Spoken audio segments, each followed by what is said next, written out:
Hey all, Heretic here, and today we're going to be talking win conditions. Now when I say win conditions, I don't mean first place.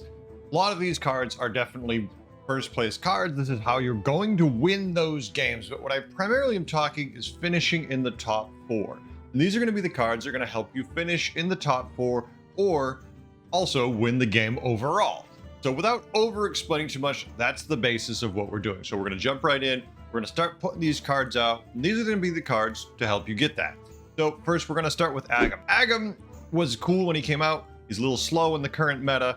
It just doesn't work like he could before, and is at best not that great. I'm going to put Aggem probably at a C. He's not horrific, but he's certainly nothing exciting. He's not going to get you the big wins. We're going to jump down now to Anub'arak. Anub'arak is a fantastic card. Gives you clear direction in that you're playing undead when you find him. At tier 4, very easy to come by. I actually put Anub'arak all the way up at S tier because you can get him so early and it's such a clear and powerful direction. It's fantastic. Tidemisstress Athissa is interesting. They just buffed her fairly recently. You still don't see her because at tier 6 and only buffing a couple Naga a turn, she's just not that good. You know, I wouldn't put her D because you definitely don't mind playing her if you hit her early enough and you have the right Naga or Spellcraft or Blood Gem generation. Otherwise, Banna Slamma. Banna Slamma is a very effective card depending you get the right build. Not as strong as it once was, but at tier 4, giving you clear direction, it very much enables you to get top 4 very, very easily. I'm going to put Banna Slamma right at A. Because if you hit this thing early enough, it is just ready to go. Next up, we have Bassgil. Bassgil enables some real shenanigans, whether it's kicking out giant Murlocs, whether it's pushing out Leroys or Mantid Queens. Bassgil gives you a level of scam in the form of an 8th minion, essentially, for your board. That is just great. You can't really underrate this. I honestly think Bassgil comes up as an S. And the reason for that being is it helps you get the early placement, so you're getting top 4, and then it's going to give you a tech play that really makes your opponent wonder what's in his hand. What is that 8th card going to be? And you can really disrupt the flow of play using Bassgil. Brann Bronzebeard, solid card, giving you double battle cries. Not the powerhouse he once was, or at least in the current meta, and he may become good again. Right now, I'm going to put him as a solid B. You're never unhappy to see a Brann. That's a great game. If you see a Brann and you're like, I got a Brann, crap, this isn't useful, is not something you say too often. Bream Counter is a very solid card, great at getting big stats on your board. You can play it early if you've got it buffed and then triple it back in your hand to get the full value out of it. I'm gonna put Bream Counter at a solid A. You do need a couple tech cards to make it work, but once you've got them, it is phenomenal. Bristlebach. Bristlebach is a good card.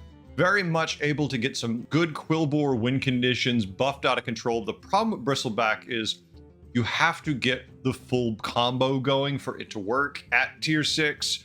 Needing all those other cards make me like it as a tech and a good card, but not the you're super excited when you see that in the form of a triple. And Chargla is kind of in the same vein. Chargla buffs your entire board, but if you haven't buffed your blood gems at all, it's just going to put a tiny buff on your entire board, and it's not a clear direction unless you are playing Quillbore. Chargla, I'm going to say, is a solid C, really. Unless you've already put in the work for Quillbore, Chargla is not great. If you've put in the work, Chargla jumps right up to an A, if not an S. But if you haven't, it's a C. Chorgal Mrrrglr. The problem with Chorgal Mrrrglr is, well, you have to get it when you've already decided you've got big stats. If you've got a big buff shop, it works good. You know, hold some elementals in your hand for those huge stats. Have your Murlocs that you're kicking out from your hand, then it's great. But typically, you might not have built into this, and since it's tier 6, you're getting it very late. And if you triple into this after going to 5 early, and this is your triple, you're not feeling great because your board's probably not going to be very good. It takes time. Because it's such an impactful card, though, I am going to put it at B, because it is really good when it gets going. Dancing Barnstormer, if you get this early, if you get any way to trigger this, gives you a clear direction. Elementals. Are elementals strong? No. But if gotten early enough, and because it's at tier 4 and it's such a good direction card, I am gonna give it a C. Elementals were any stronger, I would bump this up to a B, if not an A. If you've got the right quest, instantly an A. but right now, shit at C. Sister Deathwhisperer. You have to say you're playing undead. You have to have a bunch of reborns. And the buff is slow. Because of that, you're never happy to see Sister Deathwhisperer. And typically, you almost rather have the other two tier 6s. I'm actually going to put it at a D. Right now, I just feel like the only time you want this card is when you want to buff your board to be more immune to Tunnel Blaster in that early portion of tier 6 undead. Otherwise, you just don't care. You'd rather have the others. Deep Blue is a solid card, but it makes you play Naga. Naga aren't very good right now. It is definitely better than Tidemisstress Athissa, but you have to build into it so hard, and you have to get lucky to get all the working pieces for Deep Blue. I still like it. I want to put it at B, but I really feel like it still needs to be down at C. You have to, it's just too many working pieces to be practical. Drakkai Enchanter, hey, getting an extra trigger of your end of turn effects can be phenomenal or garbage. But if it's something you want on your board, typically you have a bunch of end of turn stuff and it can really enable some win conditions. And when it enables them, it makes your already good cards so much better. Because by itself it's useless, it kind of falls in the same category as Brann for me. It's a solid B.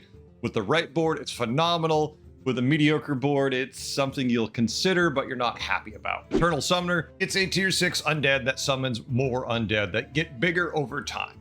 Yes, you definitely need to hit it early. I'm going to actually make this a solid A. Yes, you have to really be playing undead. You can use it as a bumper minion to get multiple shields out or venom off. Typically, this thing is an undead monster. This is the card you want to get with Anub'arak. You want as many of them as you can, and your board gets completely out of control in the late game. Famished Felbat, I don't understand why they nerfed this and removed its ability to buff itself. It's just not that impactful a card, even when it buffs itself.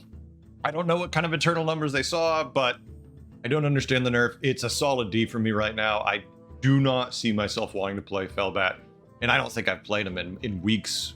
Just forever. Felstomper is a cool card. You get a bunch of summons, you put it at the end, it buffs the attack of your entire board.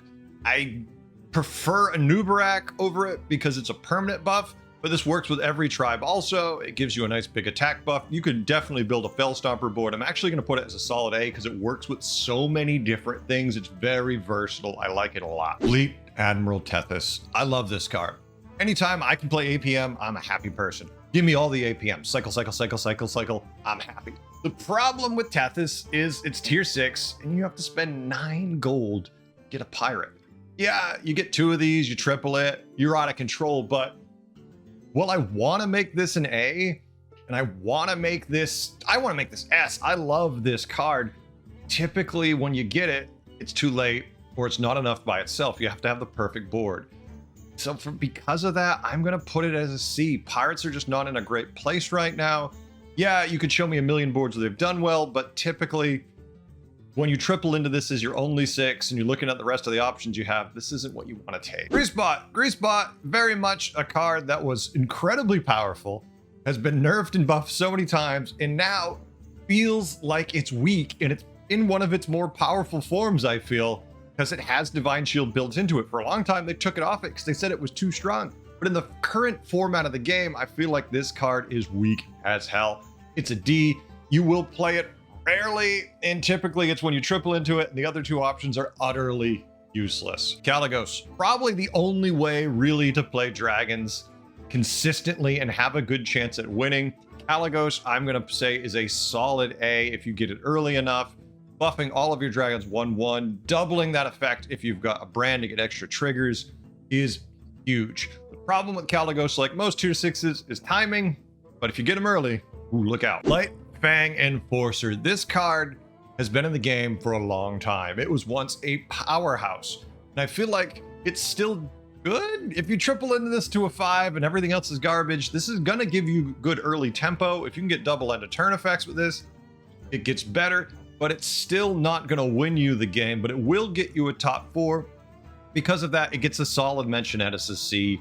It's playable, it's just on the bottom end of it. Magmaloc is great if you are cycling. If you have any kind of card generation, if you've got a Brann, Magmaloc becomes much more valuable. I think Magmaloc is not a phenomenal card because the rate it scales at is very consistent.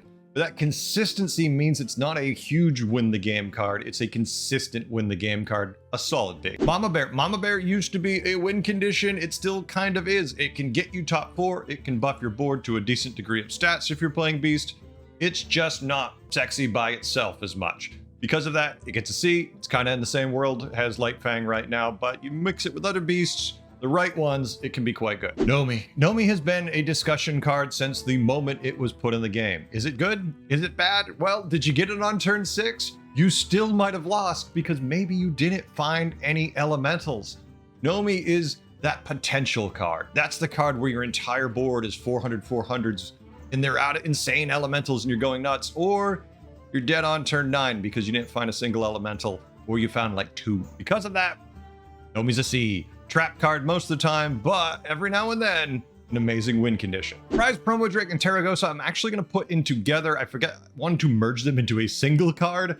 The problem is Teracgosa's at 3, Prize Promo Drake's at 4, and in the current meta, they are slow by almost half. You could make this a double, you could make it a 2/2 buff every time, and I feel like that would kind of put it where the meta is now. Because of that, I'm going to put them both at C.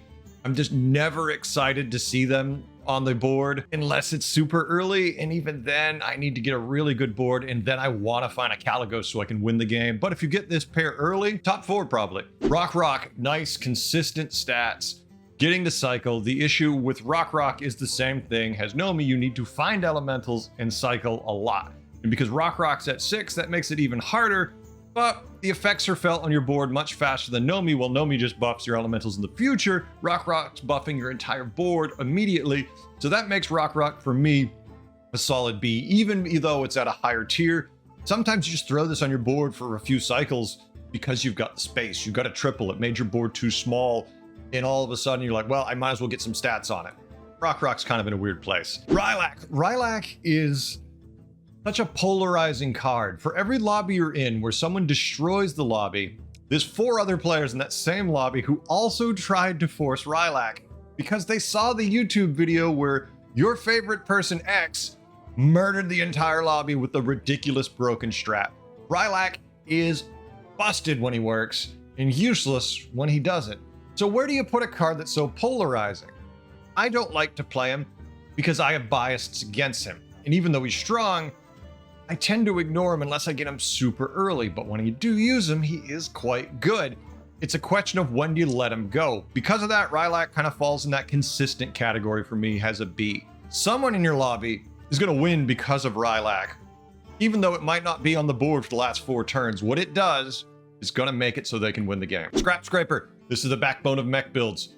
You get this thing, it generates more cards. Now, when I say Scrap Scraper, I kind of put all the mechs into this because mechs, you need to have Utility Drone, Scrap Scraper, and you need to have, well, if you're lucky, a Polarizing Beatboxer to win the game. Without Scrap Scraper, it's a lot harder. You have to find those mechs. You have to do all the things to get the buffs. But if Scrap Scraper being the initial card is very good, I'm going to put Scrap Scraper as a solid A still, even after the nerf. Folks, this thing used to be a lot stronger than it is now. And that's a frightening thing to think about. Boogie Monster. Boogie Monster is just slow. And the issue with it is you have to cycle cards up from tier 1 to 6, and then you have to cycle 6s.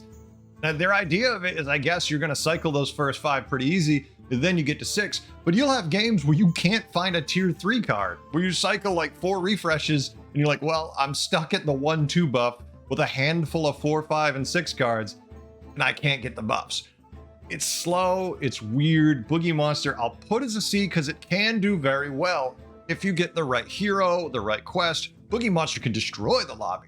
But at tier 6, and with the weird system it uses, causes issues. Walking Fort, I love this card. I like taunts. Throw them out there. Buff the hell out of your board. Go nuts. Walking Fort, I feel, is a very consistent win condition. Obviously, you have to hit it early, but I'm going to put it as a solid B because it is very good. I would make it an A if it wasn't a 6. Then it would probably just be too damn strong. They'd have to nerf it in some other way. Echondrius. Demons are not in a super bad place or a super good place. They're kind of one of the more balanced tribes, even though they just don't feel great. But I've had games that have gone 16 turns where I've had 2 golden Tichondriuses and still gotten murdered because other people still scale faster. That being said, you get an early Tichondrius, you're going to be getting top 4. Because of that, Tichondrius, while not exciting, is a solid B. Tethys isn't the monster he used to be. He enabled so many builds. Primarily, in my mind, the Nightmare build was Leapfrog. But right now, Tethys doesn't really have any builds that he enables that are super broken. Because of that, his effect is still useful, but it's just not exciting and it's not as effective as it once was. He's more of a tech card, but he still can enable you, if found early enough with the right builds, to get you the win. Because of that, I say C. Fairly placed, a good technical card still. Underhanded Dealer, not an exciting card initially. Depending on your quest, depending on your hero, if you find this early enough, even if you're not playing pirates in a menagerie build, this thing gets huge. Just keeps growing crazy levels. Because of that, Underhanded Dealer gets a solid mention at a C. It's only a 4/4 to start, and it does take time to build. Otherwise, I would rank it higher. But I feel like it's actually quite a good card considering its power level and how it can scale. Because if you put this in a pirate board that's going APM, it gets huge. They can't make it any better than it really is. Upbeat Upstart is a weird card. It is a fun card, but it requires a lot of copies of itself to really work. You need to get Enchanter. You need to get 3 of these things golden. And when you do it, it is the most phenomenal, impressive thing ever. But the hard part is finding all those Upbeat Upstarts. Because of that, solid C. I can't put it higher. It's a fun, amazing potential card, but typically it's just a decent card to have on your board to help give you time to win. Octosari Rap God, very specialized board card, right? It is good. It can buff to incredible levels, but where do you fit it? Because in a beast board, you basically can only fit 1 of these if you're lucky. Because it's tier 6, you don't really need tier 6 even. It's hard to fit to get there. You're gonna sit on tier 4 if you're playing Banna Slamma usually for quite a long time, if not the whole game. If you're gonna sit there and put it in an undead board, it doesn't fit with some of the synergy, but if you have enough summons, it can get quite big and be useful. That's kind of the only real places you see it. But because of that, I'll put it as a solid C, because if you do hit this early enough with enough summons, this alone is gonna get you top 4. So no complaints. Bristlebach, Scrapsmith, and Gem Splitter, I'm gonna kind of put in the same category. They're kind of one of 2 builds. One is Taunt, generate blood gems. The other one is Divine Shield, generate blood gems. Equally effective, depending on the tribes, the hero, what quest you have. They both can win you games. They're both very consistent, and because they're tier 3, that makes them really good.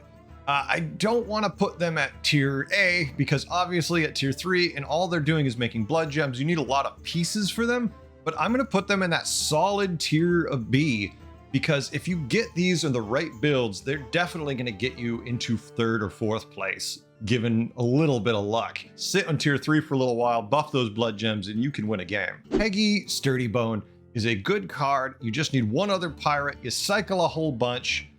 Very consistent, very good, but doesn't buff itself. That makes it kind of a weak point in your board. Peggy is an old throwback that I just love to include in these lists, because Peggy can really do some crazy things. If you're doing a menagerie board and you do get a Blade Collector and then you sit a Peggy next to it, yeah, they split the buffs you're getting from your menagerie mugs and stuff like that, but it's worth it just because of the number of cards you're going to cycle to make your Blade Collector so damn big. Eventually you can let Peggy go, but it's definitely going to get you a top 4. You hit Peggy early enough, you get 2 Peggies, you don't need any other pirates. Sit them next to each other, cycle cards, and go nuts. Because of that, it gets an honorable mention down at tier C. Peggy can get you in the top 4. And damn it, wouldn't you know it, of course, I forgot something. While doing the editing, while moving everything around, I thought of 2 cards that I didn't include in the list, and they bothered me. Not enough where I'm going to reshoot the entire video, because that's a lot, but enough where I'm going to tag them on the end here, because they definitely deserve mentioning. First, Champion of Visage. Solid card. Definitely can get you a good placement. You need to have 3, maybe 4 taunts. Do you taunt it? Don't you taunt it? Depends. Is there a lot of venom in the lobby? Is there not? But still, nonetheless, a very consistent card, at least coming in as a C. Champion of Visage is worth mentioning. Can win you games. At the very least, will scale up as the game's going on. And finally, Upbeat Duo. Talk about a card that has had a lot of changes, that still might be a little bit overtuned, but definitely has to be mentioned. Upbeat Duo enables a lot of different shenanigans. The earlier you get it, the more copies of the cards it gives you, the better. So it's going to give you those win condition cards, extra ones, and that is massive. So definitely comes in at a solid A if you get it early. If you're getting it later in the game and you want to risk it, it's definitely still worth it. But I'm going to put this as an A because it just enables so much that you shouldn't be able to do in the game. Ultimately, folks, that's all I'm looking for. I want the cards not to win you the entire game, but to get you the win so you don't hemorrhage points. Obviously, the higher tier stuff is sexy, exciting, can get you the first places, but those tier 3s and 4s and 5s are what's going to help you finish in the top 4. Obviously, the earlier you get them, the better. And because of that, these 3s and 4s really give you a big edge in tempo over your opponents. Quest, heroes, tribes, all these things influence all these decisions. This is in a void. This is just looking at these cards and saying, what do I think? What do you think? Where would you put some of these cards? Are my ideas crazy? Are they kind of in line with what you're thinking? Did I change your thoughts on some of these? What didn't I include in the list? What else are you thinking I should have included that I cut off for time? Thanks for watching. I hope you had a good time. I'll see you next time, and I'll see you on the Battlegrounds. Later.